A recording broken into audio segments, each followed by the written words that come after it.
दोस्तों, अगर आप चौधरी चरण सिंह यूनिवर्सिटी मेरठ में प्राइवेट एग्जाम फॉर्म यानी BA, BCom, MA, MCom private form का इंतजार कर रहे थे, तो ये वीडियो आपके लिए बहुत यूजफुल होने वाला है, क्योंकि यूनिवर्सिटी ने अब प्राइवेट एग्जाम फॉर्म ओपन कर दिए हैं। फर्स्ट ईयर के आप फॉर्म भर सकते हैं।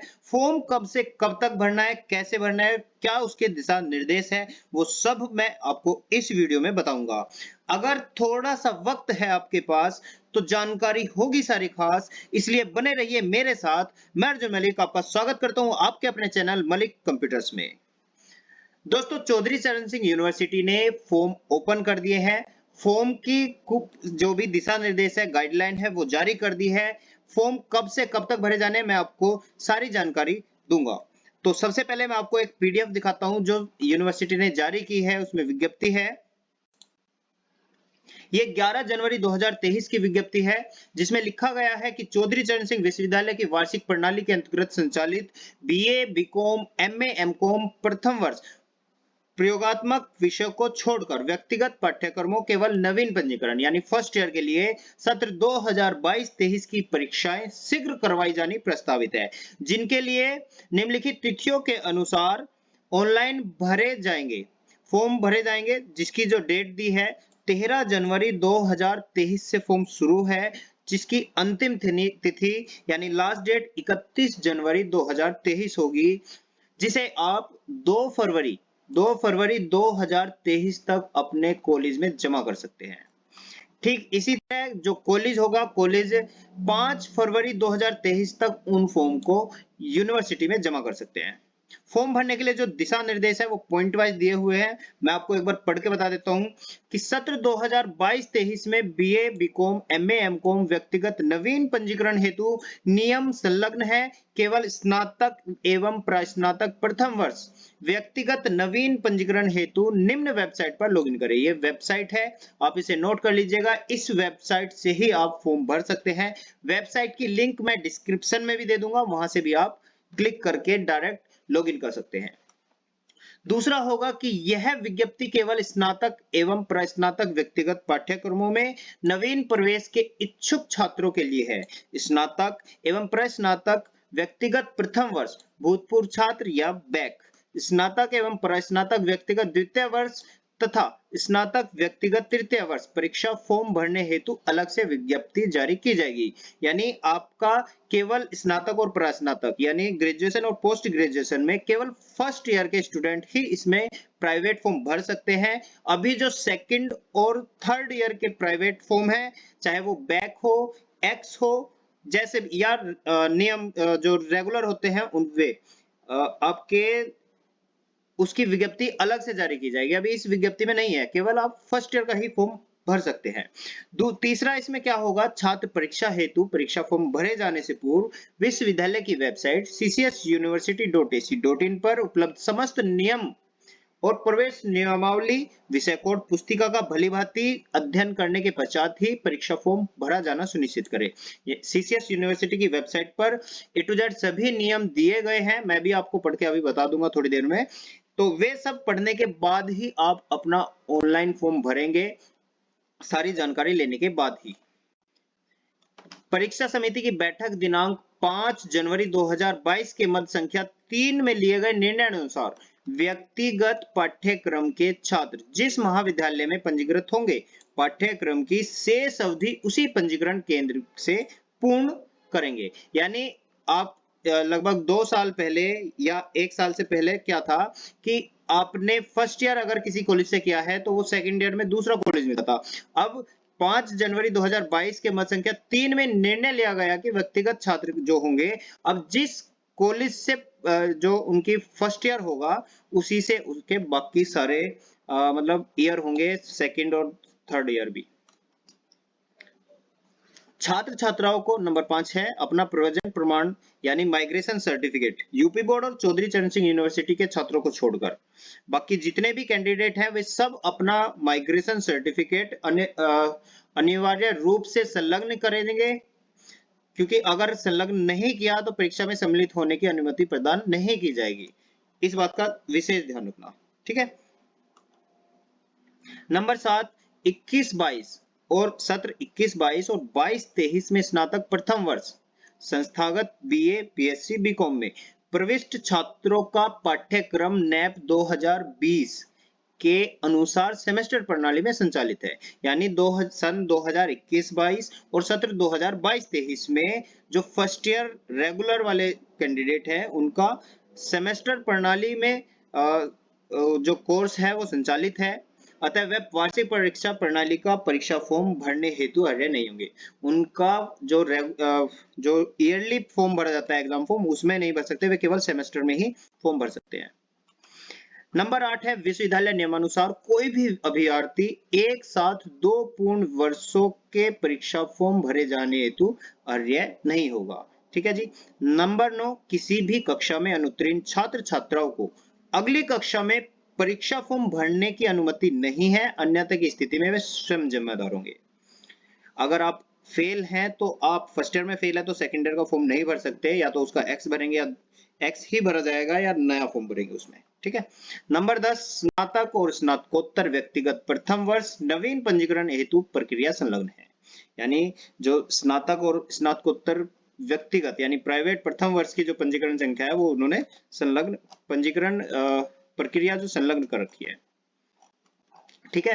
अब मैं यूनिवर्सिटी के कुछ नियम हैं जो महत्वपूर्ण निर्देश है वे मैं आपको फटाफट पढ़ के बता देता हूं, क्योंकि कुछ बदलाव किए गए हैं, कुछ पुराने ही नियम हैं, वो सब का मिक्सअप आपको इसमें मिल जाएगा।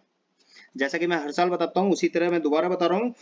बीए, बीकॉम, एमए, एमकॉम व्यक्तिगत यानी प्राइवेट परीक्षा पाठ्यक्रम हेतु महत्वपूर्ण दिशा निर्देश। नंबर 1, विश्वविद्यालय द्वारा व्यक्तिगत मुख्य परीक्षा 2023 हेतु पंजीयन परीक्षा फॉर्म भरे जाने को की केंद्रीकृत व्यवस्था स्नातक स्तर प्रथम, द्वितीय, तृतीय वर्ष एवं प्रस्नातक में प्रथम एवं द्वितीय वर्ष के लिए लागू की गई है। जैसा कि अफवाह चल रही थी कि अब प्राइवेट शायद बंद हो जाएंगे, ऐसा कुछ नहीं है। अभी प्राइवेट प्रक्रिया ऐसी की ऐसी है और सेम वही तरीका है कि जो स्नातक के हैं यानी जो ग्रेजुएशन के कैंडिडेट हैं वे प्रथम, द्वितीय और तृतीय वर्ष में यानी फर्स्ट, सेकंड और थर्ड ईयर में अपना फॉर्म भरेंगे और पास करेंगे। ऐसे ही प्रस्नातक यानी पोस्ट ग्रेजुएशन में द्वितीय और तृतीय वर्ष की प्रक्रिया ही लागू होगी और यानी फर्स्ट और सेकंड ईयर की। नंबर 2, स्नातक के परीक्षार्थी को विश्वविद्यालय की अधिकृत वेबसाइट ccsuniversity.ac.in पर उपलब्ध पाठ्यक्रम की नवीनतम विषय सूची यानी कोड बुक में से किन्हीं 3 विषयों का चयन करना होगा। यानी जो स्नातक के अभ्यर्थी हैं उनमें से किसी 3 कोड को आप सिलेक्ट कर सकते हैं। बीए प्रथम वर्ष में चयन किए गए विषय ही द्वितीय तथा तृतीय वर्ष में भी लेने होंगे। यानी आप बीए में अगर फर्स्ट ईयर में कोई सब्जेक्ट ले लेते हैं वो ही आपके सेकंड और थर्ड ईयर में चलेंगे। द्वितीय एवं तृतीय वर्ष में के विषय में परिवर्तन किसी भी दशा में संभव नहीं होगा। नंबर 3, बीए, बीकॉम प्रथम एवं द्वितीय वर्ष के परीक्षार्थियों को 3 विषयों के अतिरिक्त एक फाउंडेशन कोर्स का चयन करना होगा जिसके प्राप्तांक परीक्षा में जोड़े जाएंगे।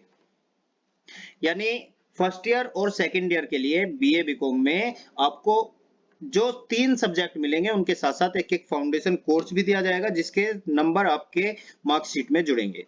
नंबर 4 होगा गणित, उसी परीक्षार्थी को लेने की अनुमति होगी जिसने इंटरमीडिएट परीक्षा गणित विषय लेकर उत्तीर्ण की हो। अगर आपके पास इंटर में पीसीएम है यानी मैथ जरूरी है कि अगर मैथ है तो ही आप बीए में मैथ ले सकते हैं। ठीक है। नंबर 5, एक साथ 3 साहित्यिक विषय लेने की अनुमति नहीं है, मतलब आप हिंदी, अंग्रेजी, उर्दू, संस्कृत एक साथ नहीं ले सकते। ठीक है। नंबर 6, निम्न विषय युग्म एक साथ लेने की अनुमति नहीं है। आप अर्थशास्त्र तथा दर्शन शास्त्र एक साथ नहीं ले सकते, हिंदी, उर्दू एक साथ नहीं ले सकते, शिक्षा तथा मनोविज्ञान या दर्शन शास्त्र एक साथ नहीं ले सकते। नंबर 7, व्यक्तिगत परीक्षार्थियों को स्नातक स्तर पर सैन्य अध्ययन विषय अनुमन्य नहीं है। साथ ही नंबर 8, क्वालिफाइंग कोर्स के अंतर्गत संचालित पर्यावरण अध्ययन कोड 008 केवल प्रथम वर्ष के छात्र छात्राओं के लिए ही अनिवार्य है, परंतु ऐसे छात्र या छात्राएं जो प्रथम वर्ष में उक्त विषय की परीक्षा उत्तीर्ण नहीं कर पाए हैं, इस विषय कोड संख्या 008 की परीक्षा केवल प्रथम वर्ष की बैक परीक्षा अथवा द्वितीय वर्ष या तृतीय वर्ष की परीक्षा में सम्मिलित होकर उत्तीर्ण कर सकते हैं। यदि आपका 008 विषय कोड जिसका सब्जेक्ट है पर्यावरण अध्ययन में आपकी बैक लग जाती है, आप फेल हो जाते हैं, तो उसे आप या तो फर्स्ट ईयर यानी प्रथम वर्ष का बैक पेपर देकर भी पास कर सकते हैं, सेकंड ईयर का जो मेन एग्जाम है उसके साथ भी दे सकते हैं, या थर्ड ईयर का जो मेन एग्जाम है उसके साथ भी दे सकते हैं। इस बात का विशेष कर ध्यान रखें, है ना। तो नंबर 9 क्या होगा, क्वालिफाइंग कोर्स के अंतर्गत संचालित सामान्य जागरूकता जनरल अवेयरनेस 010 केवल द्वितीय वर्ष के छात्र छात्राओं के लिए अनिवार्य है, जो कि सेकंड ईयर में होगा केवल। परंतु ऐसे छात्र छात्राएं जो द्वितीय वर्ष में उक्त विषय की परीक्षा उत्तीर्ण नहीं कर पाए हैं, इस कोड 010 की परीक्षा केवल द्वितीय वर्ष की बैक पेपर परीक्षा या तृतीय वर्ष की परीक्षा में सम्मिलित होकर दे सकते हैं। सेम वही बात है कि अगर सेकंड ईयर के 010 कोड में आप फेल हो जाते हैं तो आप सेकंड ईयर की बैक पेपर दे करके या थर्ड ईयर के मेन के साथ ये 010 कोड को सिलेक्ट करके पेपर दे सकते हैं। इन दोनों बात से आपका मतलब कोई भी सवाल है तो आप कमेंट बॉक्स में लिख सकते हैं, मैं उसका जवाब दे दूंगा। या कोई भी आपका सवाल है आप कमेंट बॉक्स में लिख सकते हैं। नंबर 10, विश्वविद्यालय द्वारा ऑनलाइन प्रक्रिया अपनाते हुए समस्त व्यक्तिगत पंजीयन या परीक्षा फॉर्म औपबंधिक यानी प्रोविजनल रूप से भरवाए जा रहे हैं। यदि किसी अभ्यर्थी द्वारा गलत रूप से पंजीयन या परीक्षा फॉर्म भरा जाता है तो ऐसे पंजीयन फॉर्म स्वतः ही निरस्त कर दिए जाएंगे। कुछ मुख्य नियम है व्यक्तिगत परीक्षा के लिए पात्रता एवं मुख्य नियम क्या होंगे। इन सभी नियमों की जांच परीक्षा फॉर्म जमा करने से पूर्व महाविद्यालय स्तर पर गहनता से कर ली जाए, तभी परीक्षा फॉर्म विश्वविद्यालय में जमा किए जाएंगे। वैसे कॉलेज का काम है, बाकी आप भी मैं पढ़ के सुना देता हूँ, नियम बहुत है, मैं फिर भी आपको एक बार पढ़ के बता देता हूँ जल्दी जल्दी। नंबर 1, परीक्षा समिति की बैठक दिनांक 16/12/2009 में लिए गए निर्णय अनुसार उत्तर प्रदेश में स्थित मान्यता प्राप्त बोर्ड विश्वविद्यालय से शिक्षा प्राप्त किसी अभ्यर्थी को निवास प्रमाण पत्र लगाने की आवश्यकता नहीं होगी, परंतु उत्तर प्रदेश में रहने वाले ऐसे अभ्यर्थी जिन्होंने अपनी अर्हता परीक्षा उत्तर प्रदेश से बाहर अन्य किसी मान्यता प्राप्त बोर्ड या विश्वविद्यालय से उत्तीर्ण की है तो डीएम, एसडीएम, एडीएम द्वारा निर्गत डोमिसाइल प्रमाण पत्र या उत्तर प्रदेश के निवास स्थान का आधार कार्ड फॉर्म के साथ संलग्न करने पर इस विश्वविद्यालय की व्यक्तिगत परीक्षा में बिना विशेष शुल्क दिए सम्मिलित हो सकते हैं। यह विशेषकर उनके लिए है जो यूपी के हैं और यूपी से बाहर रहकर पढ़ रहे हैं किसी दूसरे बोर्ड से या किसी दूसरी यूनिवर्सिटी से, और अब प्राइवेट फॉर्म आप सीसीएस यूनिवर्सिटी से भरते हैं तो आप अपना यहाँ का मूल निवास या आधार कार्ड वगैरह लगा करके उसमें क्या होगा, आपको एक्स्ट्रा कोई भी चार्ज नहीं लगेगा, भर सकते हैं। और अगर नहीं होगा तो अन्यथा की स्थिति में 5500 विशेष शुल्क दे होगा जो आपसे लिया जाएगा। परीक्षा फॉर्म भरने की तिथि के बाद निर्गत डोमिसाइल प्रमाण पत्र या आधार कार्ड मान्य नहीं होगा। ठीक है, तो लास्ट डेट है, उससे पहले आप कर लेंगे। विशेष शुल्क संबंधी यह प्रावधान इस विश्वविद्यालय के व्यक्तिगत परीक्षा में शामिल होने वाले केवल नवीन छात्रों पर ही लागू होगा। ऐसे छात्र छात्रा जो पहले से ही चौधरी चरण सिंह यूनिवर्सिटी मेरठ में पंजीकृत है, अर्थात यदि विश्वविद्यालय द्वारा उन्हें नामांकन संख्या आवंटित है, उन्हें विशेष शुल्क से छूट मिल जाएगी। ठीक है जी। नंबर 2, इसमें क्या होगा, बिना प्रवेशन प्रमाण पत्र जमा किए किसी भी अभ्यर्थी को परीक्षा में बैठने की अनुमति नहीं दी जाएगी। परीक्षा फॉर्म के साथ प्रवेशन प्रमाण पत्र मूल रूप से यानी ओरिजिनल जमा होगा आपका माइग्रेशन, और यदि किसी अभ्यर्थी का मूल प्रवेशन प्रमाण पत्र खो जाता है तो ऐसी स्थिति में परीक्षार्थी को प्रवेशन प्रमाण पत्र की द्वितीय मूल प्रति रूप से प्रस्तुत करनी होगी और प्रवेशन प्रमाण पत्र की छाया प्रति मान्य नहीं होगी, जो कि ओरिजिनल ही जमा होगा। नंबर 3 है, परीक्षा फॉर्म के प्रथम पृष्ठ पर दिया गया प्रमाण पत्र संबंधित परीक्षा केंद्र के प्राचार्य द्वारा हस्ताक्षरित होना अनिवार्य है। रिक्त होने अथवा उपरोक्त के अतिरिक्त किसी अन्य से हस्ताक्षरित होने पर परीक्षा फॉर्म स्वतः निरस्त कर दिया जाएगा।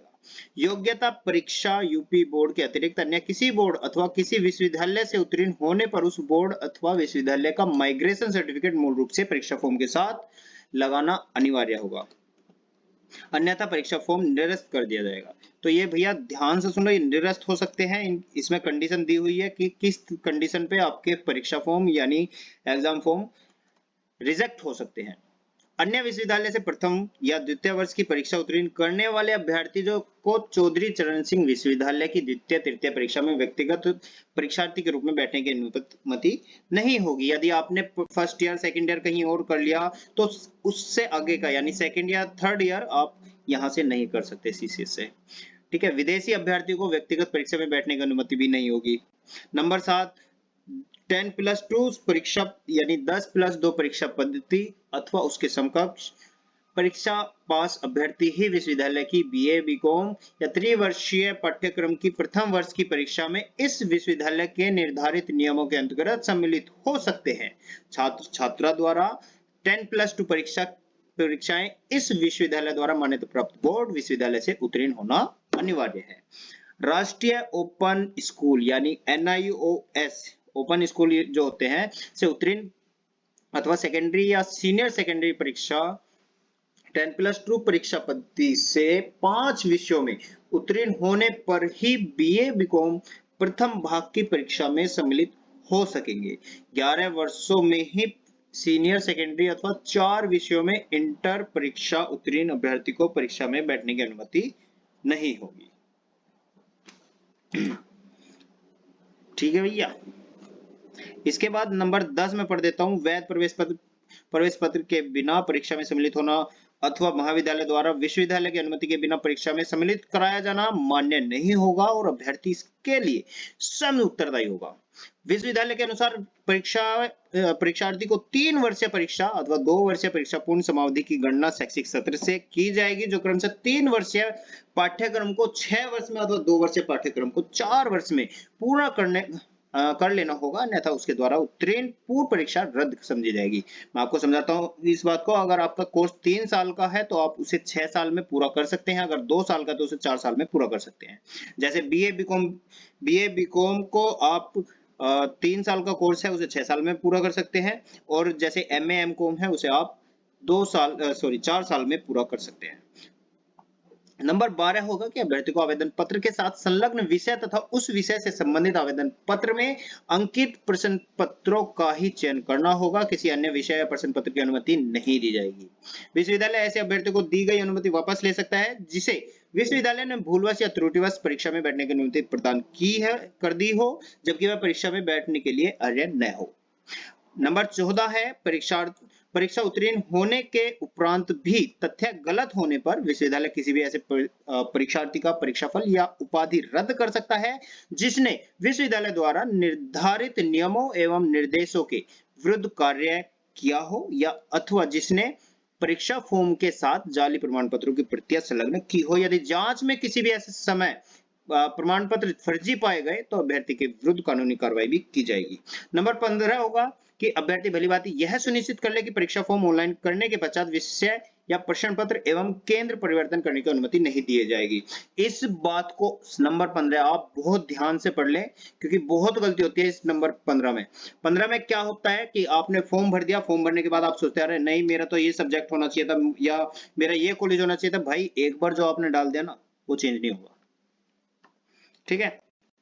नंबर 16, जिन छात्रों ने किसी बाह्य विश्वविद्यालय से एक वर्षीय सिंगल सिटिंग पाठ्यक्रम से वर्ष 1998 के बाद स्नातक उपाधि प्राप्त की है, वे प्रास्नातक परीक्षा में सम्मिलित होने के लिए अर्ह नहीं होंगे।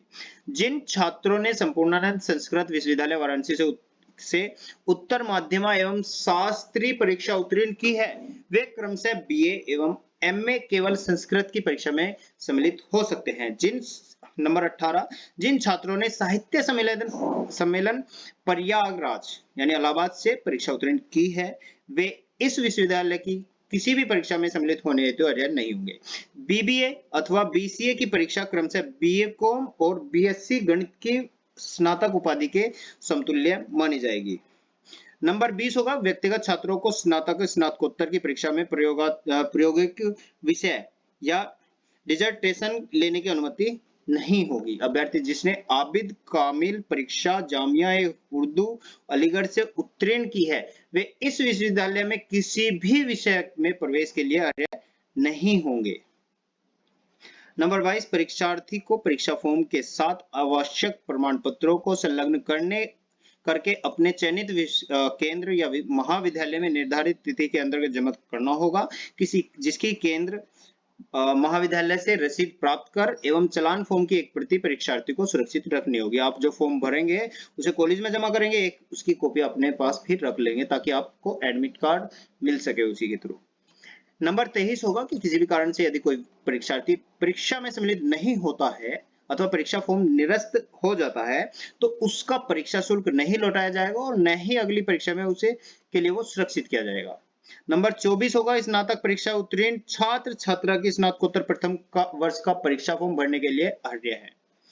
स्नातक तृतीय वर्ष की बैक पेपर परीक्षा में सम्मिलित छात्र स्नातकोत्तर प्रथम वर्ष का परीक्षा फॉर्म नहीं भर सकता। अगर आपकी थर्ड ईयर में बैक है तो आप पीजी यानी स्नातकोत्तर में फर्स्ट ईयर में एडमिशन नहीं ले सकते। विश्वविद्यालय परीक्षा समिति की बैठक दिनांक 14/8/2018 के मत संख्या 2 के अनुपालन में विश्वविद्यालय की व्यक्तिगत परीक्षाओं में परीक्षा फॉर्म भरवाए जाने हेतु बनाई गई समिति के निर्णय अनुसार विश्वविद्यालय अनुदान आयोग द्वारा निर्गत पत्रांक संख्या दिनांक अगस्त 2015 के आधार पर ऐसे अभ्यर्थी जिन्होंने द्विवर्षीय स्नातक उपाधि वर्ष 1986 तक पूर्ण कर ली है, ऐसे अभ्यर्थी प्रस्नातक स्तर एमए या एमकॉम हेतु आवेदन करना चाहते हैं, उन्हें भी व्यक्तिगत परीक्षा फॉर्म भर जाने की अनुमति प्रदान की गई है।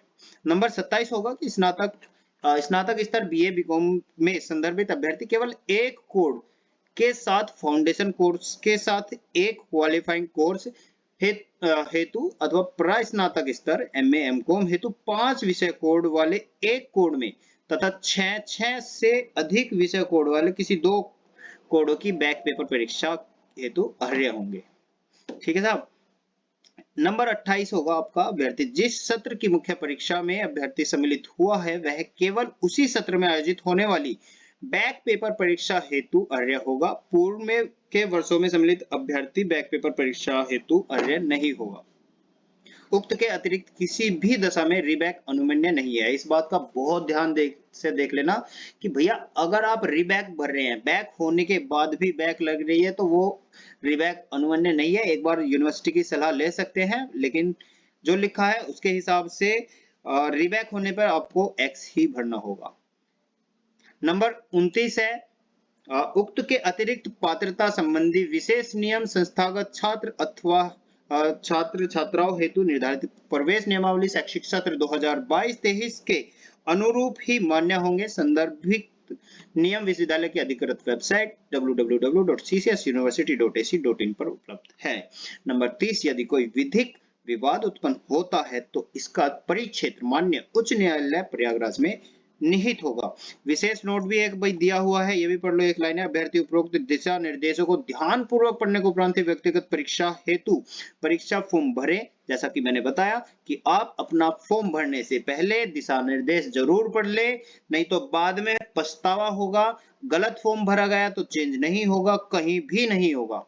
विश्वविद्यालय द्वारा परीक्षार्थी का परीक्षा फॉर्म एवं परीक्षा हो जाने की स्थिति में परीक्षा फल भी निरस्त किया जा सकता है। ध्यान से सुन ले भैया, परीक्षा फल भी निरस्त किया जा सकता है। तो आपने लिंक देख लिया होगा, ये छोटी सी नहीं थोड़ी सी बड़ी सी वीडियो है।